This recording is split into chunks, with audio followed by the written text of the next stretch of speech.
Бұл көгілдір көбелектің жұлдыз құрты құмырсқа дернәсілдерінің иісімен бірдей шығатын феромон бөледі. Құмырсқалар сол иіске алданып, оны илеулеріне кіргізіп, өздерінің ұрпақтарының қасына жайғастырады. Жұлдыз құрт олардың илеулерінде бірнеше апта бойы жатады. Құмырсқалар оны жақсылап қоректендіреді. Көп замай жұлдыз құрт пілләмен оралып, сол жерде көбелекке айналу процесі жүреді. Нәтижесінде ересек көбелек ұядан ұшып кетеді, ал құмырсқалар өкінішке орай ештеңе жасай алмай қалады. Жаңа Зеландия үңгірлерін безендіріп тұрған әдемі жарықтарға ұшып баратын жәндіктердің тағдыры өкінішті. Өйткені табиғатта түнгі жарық кейде өлім тұзағы болуы мүмкін. Бұл жібектей жіптерді саңырауқұлақ масасының дернәсілі тоқиды. Олардың әдемі көрінетініне қарамастан, бұл жіптердің мақсаты қорқынышты, олар жемтікті ұстау үшін арналған. Жіптің үстіндегі жабысқақ тамшылар желім сияқты. Саңырауқұлақ масаларының дернәсілдері жарқырауықтар деп атайды. Жарық олардың құйрығындағы химиялық реакция арқылы пайда болады. Дернәсіл аш болған сайын жарығы күштірек жанып, жәндіктерді одан сайын өзіне тартады. Бұл үңгірдің ішінде осындай жүздеген жарық шығаратын дернәсілдер бар. Бәрі бірігіп, табиғаттағы ең әдемі көріністердің бірі жұлдызды аспан көрінісін жасайды. Және маңынан ұшып өткен жәндіктерді шатастырып, оларды жарыққа қарай тартылуға мәжбүрлейді. Бірақ оларды жабысқақ жіптерден тұратын тұзақ күтеді. Сол сәттен бастап олар әлгі жарқырауықтардың жемтігіне айналады. Олар ұстаған құрбандарының қабықтарын тесіп, ішіндегісін сорады.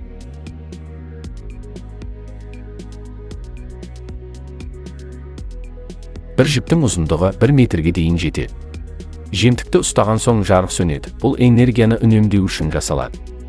Жарқырауықтар тұзаққа түскен жәндіктерді жіп тербелісі арқылы сезіп, соған қарай жылжып, содан кейін жеуді бастайды. Сондай-ақ ол ақуызды үнемдеу үшін сол жіпті де қоса жейді.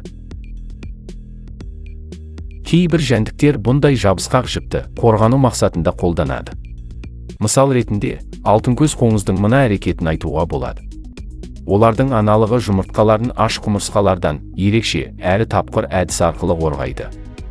Алдымен жабысқақ сұйықтықтан жіңішке жібек жіптерін шығарып, оның ұшына жұмыртқаларын бекітеді.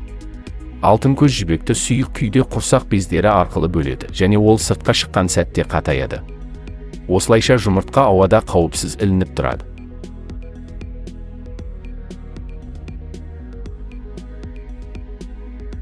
Бір күнде ол 30-ға дейін жұмыртқа салады. Әрқайсысына жеке таяқшалар жасайды. Бұл жіп сондай жіңішке болғандықтан, алдынан өткен құмырсқалар оны байқамай қалады.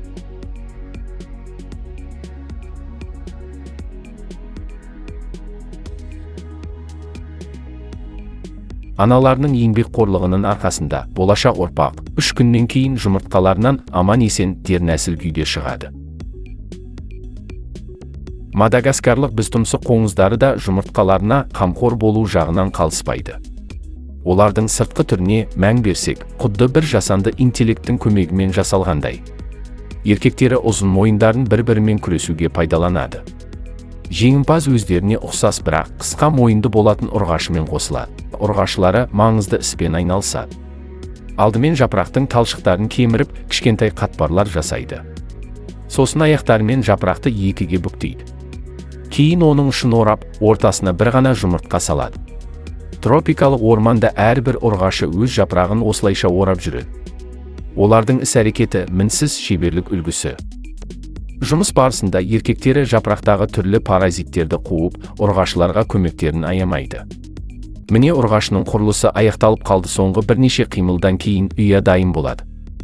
Содан кейін аналық жапырақтан жасалған ораманы тістеп, жерге түсіреді. Осылайша болашақ қоңыздың жұмыртқасы қауіпсіз жерде жатады. Міне, бір жұмыртқаны жасыру үшін осыншама еңбек. Біреулер өмірін жақсарту үшін табиғи құралдарды қолданса, басқалары тірі жаратылыстарды пайдаланады. Мысалы, осы таңғажайып боксшы Шаян. Мұнда бәрі одан үлкен, әрі қауіпті. Сондықтан бұл кішкентай Шаян тіршілік үшін күресуі керек. Көріп тұрғандарыңыздай мына балық оңай олжа ретінде оны жегісі келеді. Бірақ ол біздің Шаянның құпия қаруы бар екенін білмейді. Тамаша жұп бокс қолғаптары. Балық жақындап келсе болды, Шаян өзінің 1-2 соққысымен балықты кері қайтарып жібереді. Шын мәнінде бұл қолғаптар емес, актиния деп аталатын тіршілік иелері. Шаян бұл тірі жаратылыстарды қолдарына қысып құлдықта ұстайды. Енді олар шаянды жауларынан қорғайды. Актиниялардың мұртшаларында күшті уы бар. Яғни шаян жыртқыштарға соққы жасаған сайын, актиниялар өздерінің уларын бөледі. Бірақ шаян өз қолғаптарын мінсіз күйде ұстауы тиіс. Ғалымдардың айтуынша, егер актиниялар еркін өмір сүрсе, олар шаяннан 5 есе үлкен болып өсе алады. Сондықтан шаян олардың тамақ жеуіне кедергі болып, аш ұстайды. Осылайша олар өспей, оның қолдарына сай күйде тұрады. Дегенмен бұл шаянға 100% қауіпсіздік бермейді. Өйткені басқа шаяндар бұл қымбат қолғаптарды тартып алуға тырысады. Осылайша қолғап үшін шайқас басталады.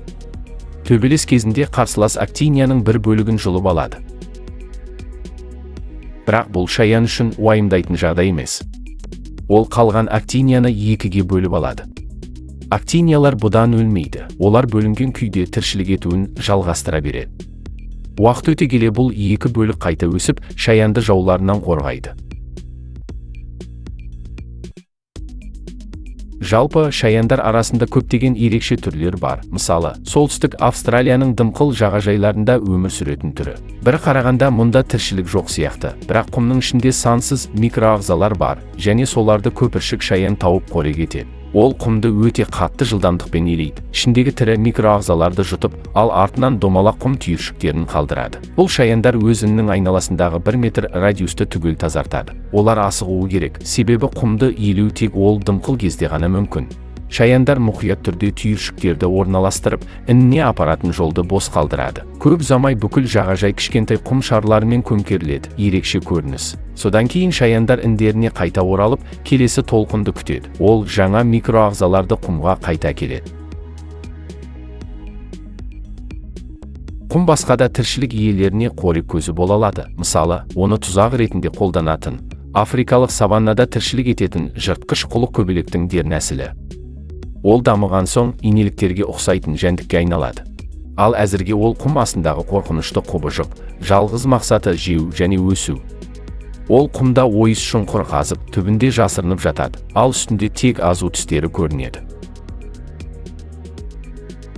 Шұңқырға құмырсқалар түскен жағдайда, онда аяқ тіреп шығу мүмкін емес.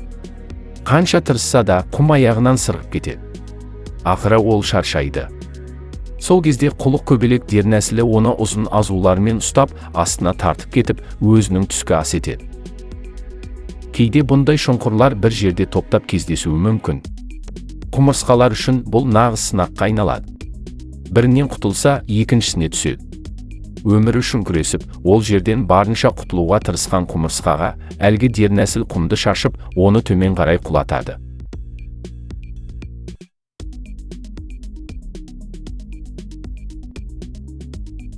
Дәл осымен менің видеомда өз мәресіне жетті. Назарларыңызға рахмет. Арнамыздан алыстамай, аман сау болыңыздар.